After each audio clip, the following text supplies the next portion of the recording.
I didn't have a Floyd Mayweather to stand behind me and tell me, about what's right and what's wrong. Davis's corner. So you have Coach Calvin, and Coach Calvin is the head trainer, and you have Coach Kenny, who really specializes on preparing game plans specifically for opponents.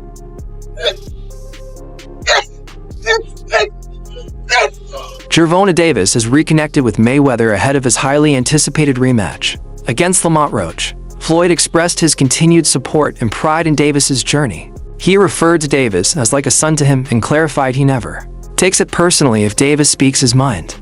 Mayweather emphasized he wants Davis to succeed and hopes he enters the next bout with renewed strength and sharper focus. Tank Vince out on social media. He's been through a lot, throughout his life. But I take my hat off to him. I'm proud of him.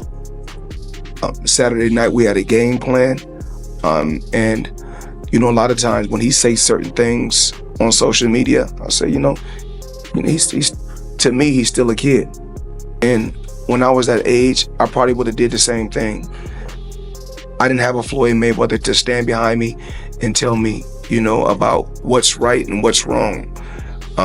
He got the job done, but my hat off to Ryan Garcia, tough competitor, tough fighter, and the best man won.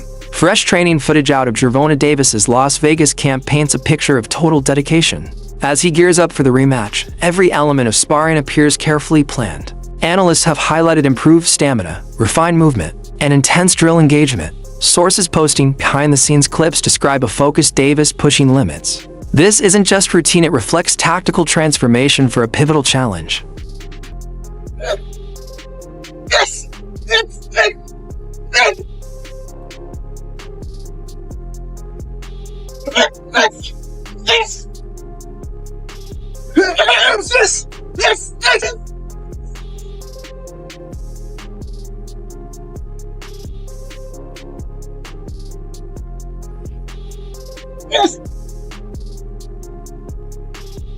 Yes! When Gervonta split from Mayweather Promotions, Floyd publicly voiced encouragement. He praised Davis's independence and supported his bold choices. More power to him, Floyd said, affirming their continued bond and Davis's intent to chart his own course. Despite parting ways, mutual respect remains. Mayweather is proud of Davis's growth, and Davis values Floyd's early guidance rooted in freedom, not control. And there's nothing like taking a kid that come from the same background as you and helping them and put them in a position to become a multi-millionaire.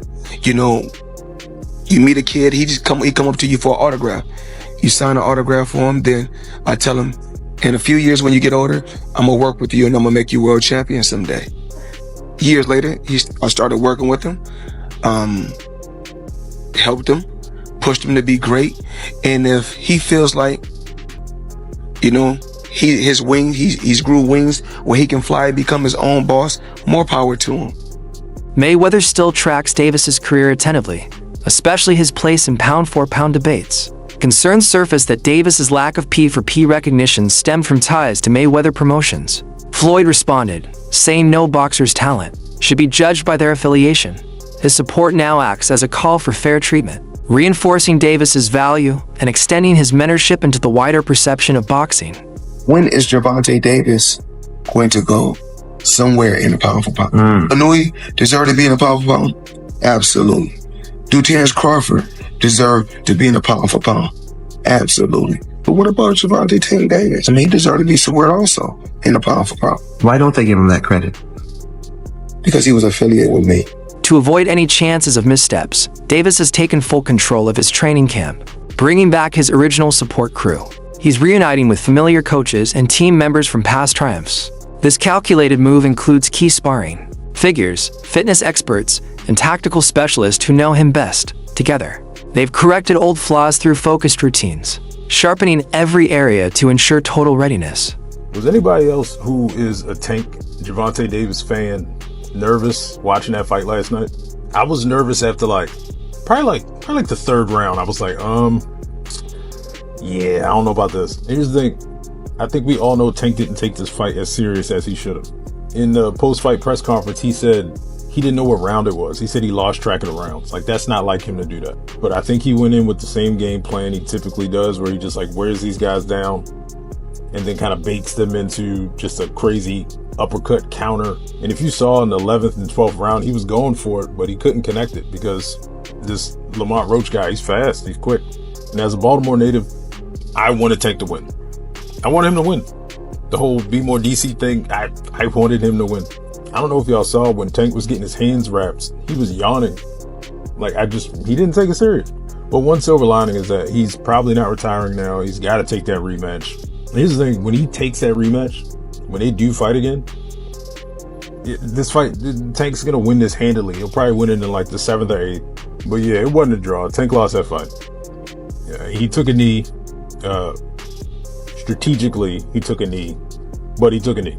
Tank lost that fight, unfortunately. But I'm excited for that rematch. I feel like it's probably going to be the most watched boxing match in history. Gervonta's departure from Mayweather Promotions made waves in the boxing world that was a visible and tense chapter.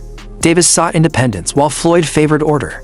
Their disagreement highlighted a complex mentorship tested by personal ambition. Now that they're reconnecting, it's more than a reunion.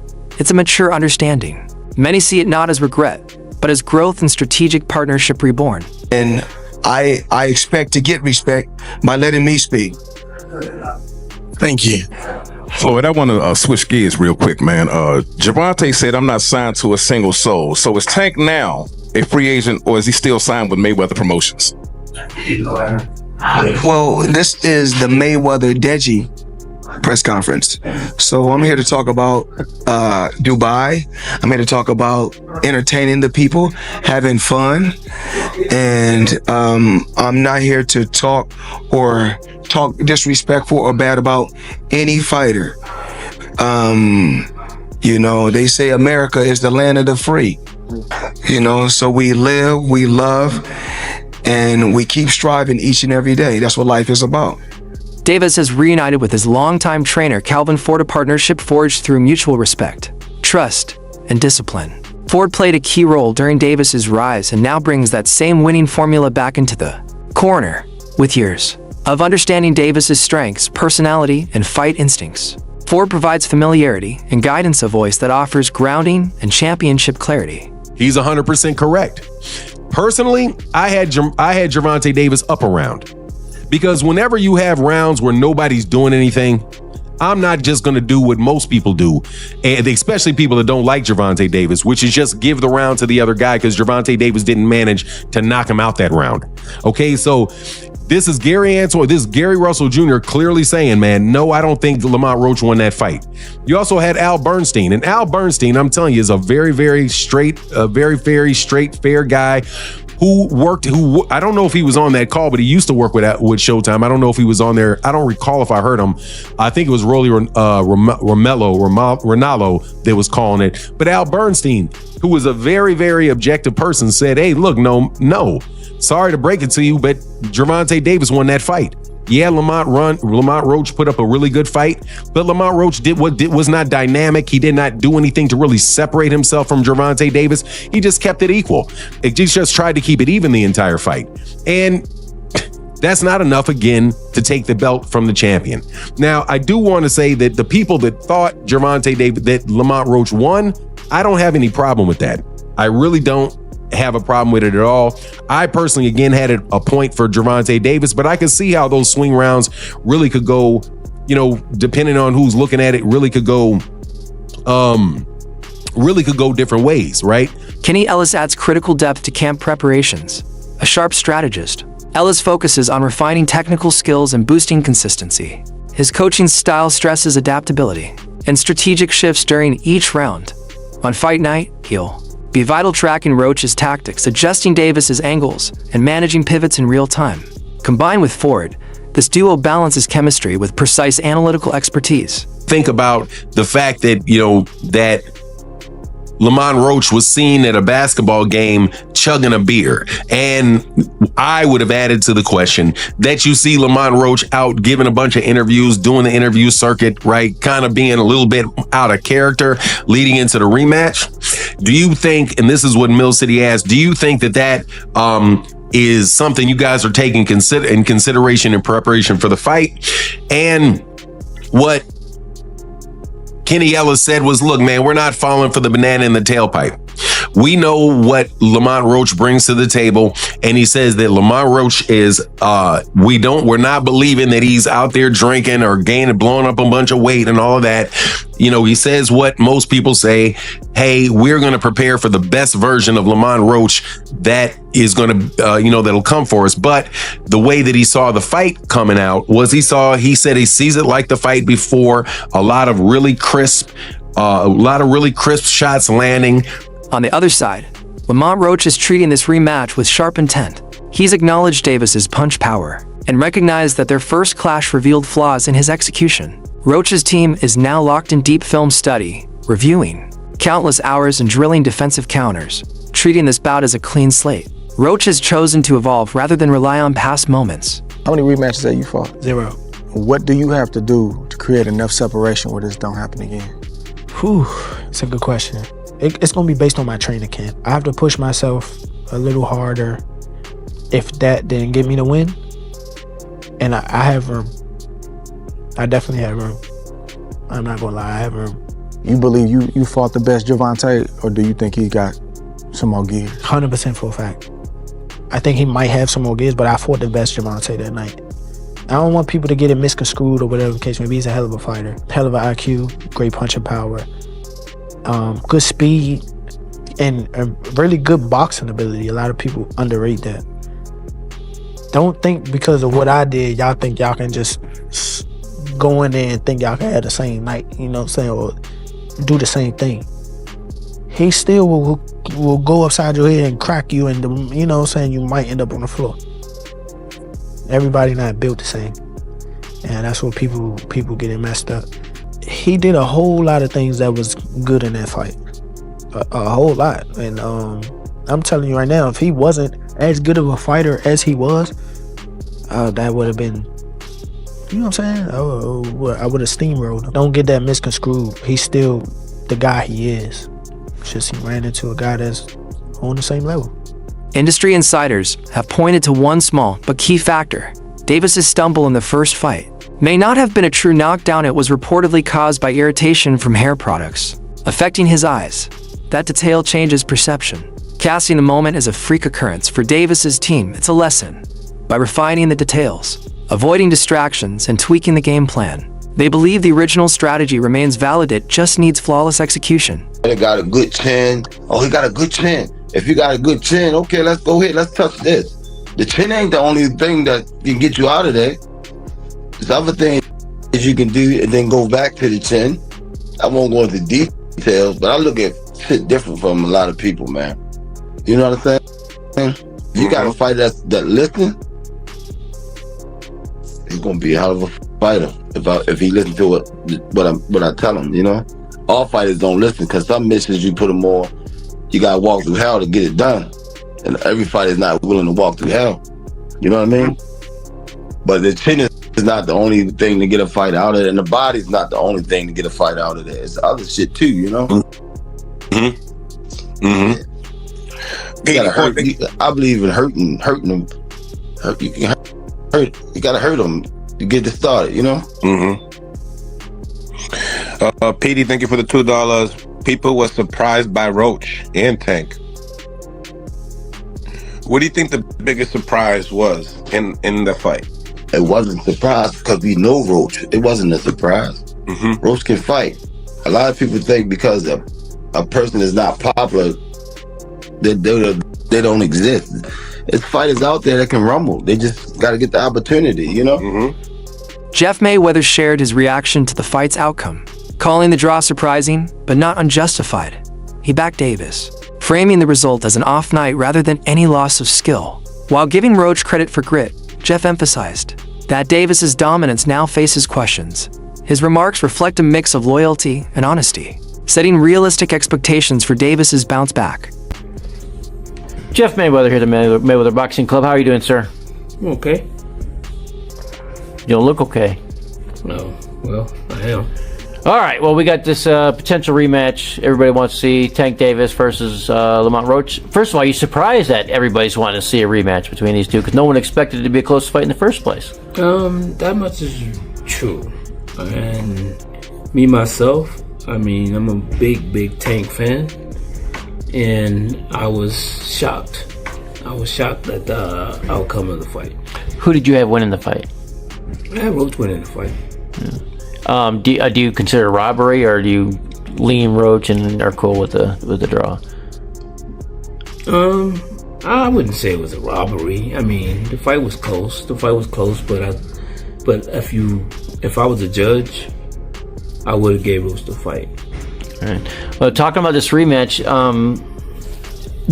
what do you? I mean, so the one thing Tank always had for him, everyone, he had that kind of almost like Mike Tyson-esque, right? The air of invincibility, the knockout power. People were scared of him, that kind of thing. Do you think what Roach did to him, moving up in weight, and not being a big puncher himself, but able to withstand Tank, that kind of his air of invincibility has maybe been slightly diminished? I won't say it's been diminished, but I do think that more people, more fighters that probably were afraid of him are not going to be afraid of him anymore. And do you think that's almost something that could play in Tank's hand, right? Maybe he had an off day. Everybody has an off day, and take him. Yeah, everybody can have an off night, but I think the one thing that is the most important thing that nobody's talking about is the fact that Shakur Stevenson added to the conversation with his technical insight. He complimented Roach's distinctive style and mentioned key adjustments Davis must tackle. Stevenson's analysis raised Roach's profile not as a fluke challenger, but a real threat. It hints that this fight isn't about reclaiming past dominance, it's about rising to meet a new, unpredictable challenge in Roach's evolved game. What does the rematch look like between Lamont and Gervonta, you think? I like Lamont in the rematch. You were one of the few that kind of picked Lamont to begin with. Why was that? I sparred with Lamont. I knew that he was a good fighter. He helped me get ready for the Oscar Valdez fight. And I knew his style, with Tank's style, what he was going to be able to bring to the table. I knew it. So. Did you really win 20 rounds? I swear to God, on my daughter's life, I won that much money. How different does a rematch look in your opinion, Shakur? What adjustments do you think we see from both? Huh? What adjustments do we see from both in a rematch? I think I can't tell you game plans. I could be fighting these guys, so I'm gonna keep my secrets to myself. But truthfully, they both good fighters. Do you think it's a lot different rematch, or do you think it'll be close again? It's gonna be a hell of a fight. How did you see Tank in that fight? A lot of people are saying maybe he's just mentally not there. What did you see? Nah, he was the same Tank. I don't believe that. I don't got no thought in my brain that makes me think that he wasn't the person he been all of these other fights. I think he was the same person. All this stuff that he going through stuff. I mean, everybody go through stuff. So he's the same fighter. He's going to be the same fighter throughout his career. So. Mikey Garcia believes Gervonta Davis has what it takes to make the necessary changes for victory. He praised Davis's skill set and experience as solid advantages. Still, Garcia warned that physical prep isn't enough. Mental focus will be essential, and distractions must be eliminated. According to Garcia, victory depends on complete readiness, both technically sharp and mentally locked in. I'll let you go because I know you got a lot of shit to do. Lamont Roach versus Gervonta, the rematch. It looks like it's gonna happen. Hopefully, I'd like to see it. I think Tank wins in the rematch. Why? I think he'll make the right adjustments, and he won't take too long to fight. He kind of gave a lot of the round away sometimes. I think he'll be more active and he'll win. But big props to Roach for his last fight and performance. Fuck, surprised everybody. Right. I think he was robbed from the victory. Again, that knockdown should have been a knockdown. Right. But whatever, he gets a rematch, and maybe they get a third fight, after that. Who knows? Maybe it turns maybe it turns out to be another great fucking matchup, and they say, let's run it back. Right. And maybe that controversy from the first fight actually helps Roach fucking get 3 fights out of it instead of just the one, or you never know.